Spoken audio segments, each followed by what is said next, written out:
E era para profissional. Deixa eu só voltar um pouquinho, que foi com relação. Pediatra é o carro. Sobre acompanhar na área pediatra em casos de sobrevida, o que mais difícil de acompanhar, os pais ou a criança? Os pais.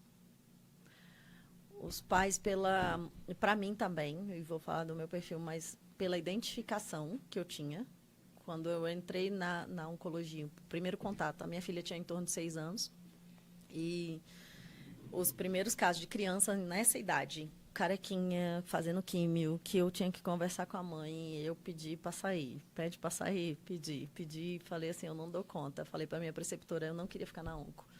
E eu pedi para ir para cardio e para gastropediátrica. Dentro da pediatria, a oncologia, para mim, foi dolorosa. Mas tive um paciente que me ensinou muito, um paciente pediátrico, acho que ele tinha 11 anos na época, pré-adolescente, e ele tinha uma doença muito rara. Ele chegou a falecer. Eu guardo um desenho que ele fez para mim até hoje.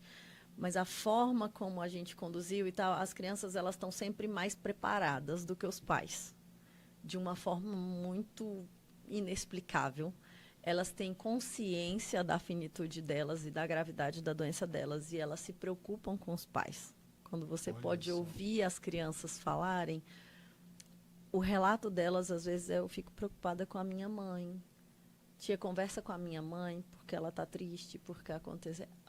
É muito mais difícil atender os pais que estão perdendo um filho, com certeza, do que as crianças. As crianças, elas brincam, mesmo assim, menos estando na batida, você consegue trazer com ela um desenho, trazer um lúdico, você consegue ouvir dela como é que tá, e tá o dodó, e explique, mostra um brinquedo e como vai aplicar a injeção para ela te falar o que tá ruim.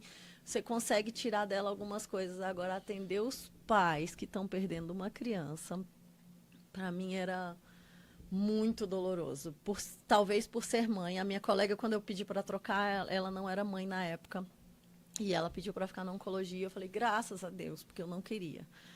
Foi muito difícil. E a pediatria, para mim, sempre foi difícil. Engraçada. A neonatologia, nem tanto. Atender os bebês. E a minha filha ficou em UTI neonatal por muito pouco tempo, uma noite só. Mas eu tinha conhecimento daquela realidade. Mas a pediatria, seja um caso de catapora hemorrágica, que era uma coisa que você fala assim, gente, é uma coisa simples, toda criança tem catapora.